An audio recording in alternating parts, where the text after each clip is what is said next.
Јас сум Дамјан Чунихин, професионален снимател. Јас сум Петре Шилегов. Јас сум Оливер Спасовски. Јас сум Липсо Николовски. Вочварски. Јас сум Дамјан Манчевски, бев избран за пратеник од изборната единица 1 на изборите од 2016 година.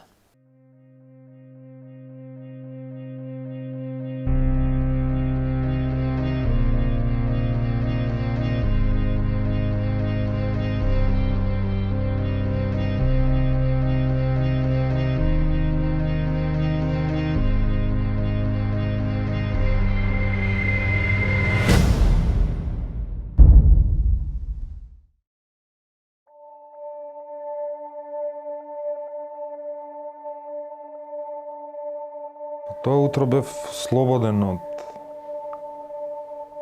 од работа, бев хонорарно ангажиран, работев за N1 телевизија. Снимавме околу случувањата за кој и како ќе направи владата. Од кога завршивме со земање на изјавите од Павле Богоевски, Бетмен и Борис Дамовски, си отидов дома.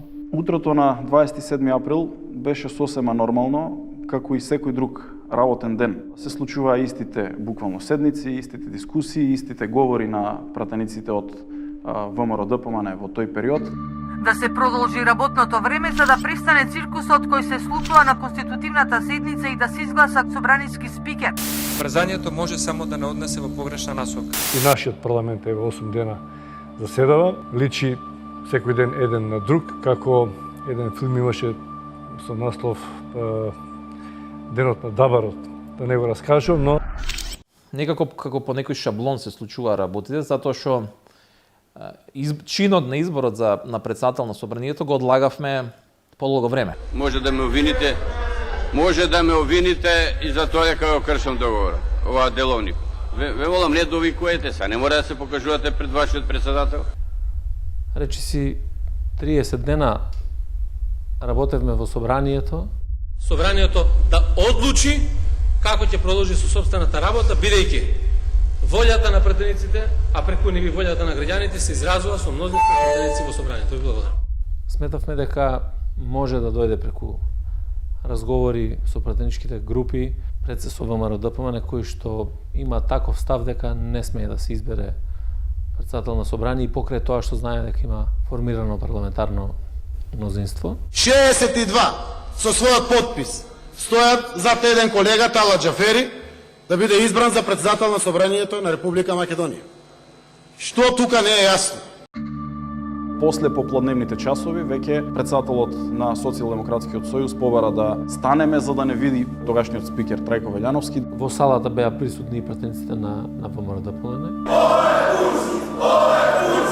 Не беа на своите места, туку излегоа и застанаа околу говорницата, околу пултот каде што седеше председателот на собранието. со мојот мобилен телефон се снимаше постапката за избор. Ми се јавија дека морам одма да се вратам во собрание. Одма станав, се вратив. Во тој момент премиерот Зоран Заев најави пресконференција заедно со новиот председател на собранието Тала Џафери. Тоа беше некаде околу 18 часот. По самиот избор се договоривме да се упатиме кон салата број 3. Сите новинари, фоторепортери, сниматели се упативме кон прес-салата.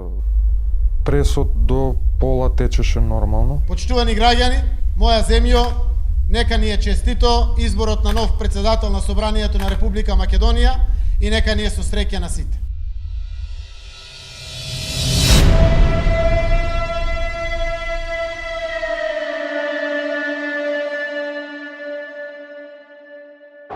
Можевме да следиме на мониторите кои што беа уклучени во самата сала. Како толпата се придвижува. Значи неаше ниту полициски кордони, ниту некакво обезбедување. Ни во најлошите сценарија или во најцрните соништа не очекував дека може да се случи влегување и пуштање на толпа во собранието. Видовме дека вратите некој ги отвори, едноставно луѓето почна да влегуваат во собранието. Ова ќе помине, се верувам, за неколку минути. Првата помисла дека сепак некој ќе реагира, дека не може вака. Јас лично не верував дека е можно да дојде до тоа да се отворат вратите на собранието, да влезат внатре. Сепак сметав дека Министерството за внатрешни работи, македонската полиција ќе застанат пред се во одбрана на институциите. Сакам да ве известам дека и дел од структурите на Министерството за внатрешни работи не си ја завршија работата. Затоа што ги слушнавме и чекорите, извиците, кршење на врати и стакла на луѓе толпа што се упатува кон нас.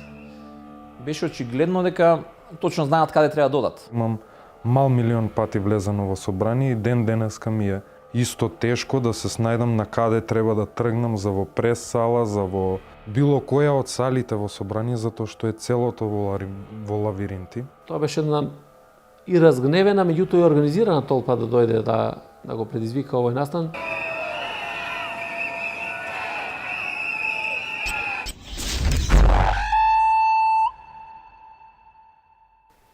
Некако ние бевме до 13 души таму, во самиот прес-центар во долниот спрат. Таму се собравме и поголем дел од нашата пратеничка група. Дел бевме заедно со нив доле во самата прес-сала, а дел од пратениците беа во галеријата. Во моментите кога се спуштивме по скали за да влеземе во сала 3 или во медиа центар, се појавија над 30-на можеби луѓе со качулки на главите.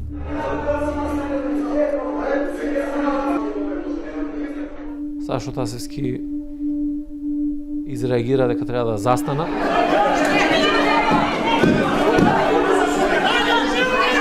Дека полициски службеник ги предупреди.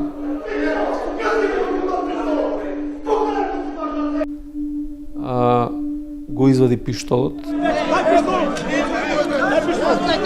Полиција сме колеги, дали си нормален го?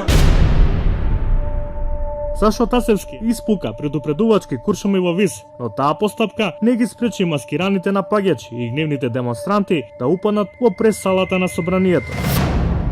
Се повлековме внатре во салата, се затворија вратите, ги заклучивме, се обидовме да ги спречиме да влезат. Се обидовме да блокираме вратата. Прво што направивме беше малце не фати да имаме искрен страв за пратениците кои што беа горе на галерија, затоа што и таму имаше толпа која што се обидуваше да продре, да влезе од вратата. И затоа што таму беа поголем број на пратеници, особено пратенички, не беше страв дека кога толпата влезе дека може да ги бутнат и да падне некој преку оградата. Почнавме да ставаме клупи маси една врз друга и да ги симнуваме полека одгоре доле жените. Успеавме, што сеќавам 2 или 3, да се симнат по таа импровизирана скала, да кажем, платформа. Тоа траеше можеби 15 минути, за да после дојде поголема група на луѓе, толпа, која што влезе внатре во салата заедно со сите тие 30 со качулки на главите и не знам, други кои што влегоа, кои што се нафрлија на сите нас внатре во медиа центарот.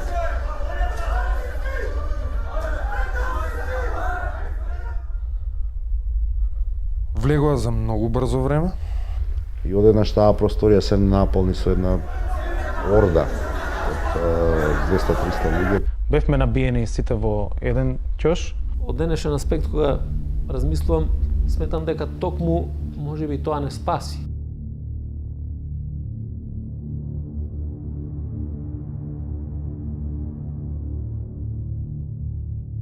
Помеѓу 2,5 и 3 часа бевме сите затворени во таа сала. Настанаа сериозни физички контакти. Бевме буквално атакувани со се. Нешто што можеше да биде при рака. Значи и со тупаници, со овие триподи, сталци за камери, со столици, со маси, со барјаците, оние кај што стоја знамињата. Каблите за микрофоните и така натаму правеа јамки со кои што фрлаа према нас за да може да не дофатат и да не излечат. Ги скршија коплјата и едноставно не бодеа.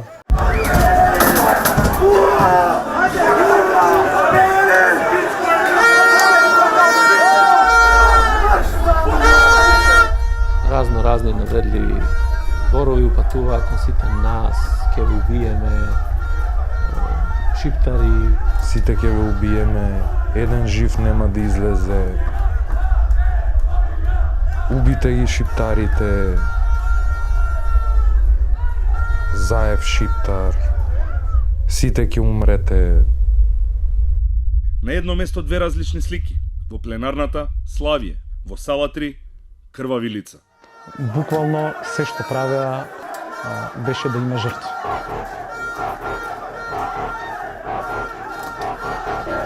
Гаси светло! Гаси светло! Ме погоди еден од нив со бокс во лице. Се раскрвари носот. Не бев свесен тогаш, но подоцна лекарските прегледи покажа дека ми бил скршен носот. И јас бев буквално прв повреден од сите. Сето тоа траеше многу време. Самиот факт на многу насилство, на многу повредени. Помагав ми, имаше многу повредени. Премиерот беше многу повреден. Љупчо падна статив. Мене ме погодија со одреден предмет. Овој дел од главата му буквално се отвори. До сега во живот тоа го немав доживеано. Буквално парчето му го враќав со прст, му држев крпа.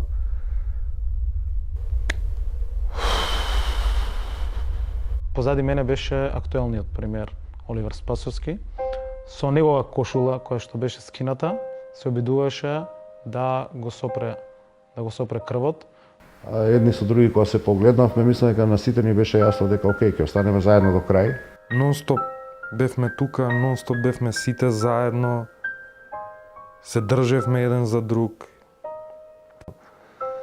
Во ликовите кои влегоа се гледаше многу жет за крв, за смрт. А во ликовите на останатите се гледаше жет за живот. Во еден момент го прашав Оливер дали од овде ќе излеземе живи, дали има некоја сила што ќе ни извади од овде, рече не. Навистина сметав во тој момент дека ние тешко можеме да се излечеме живи од таа просторија. Сватив дека ќе биде тешко.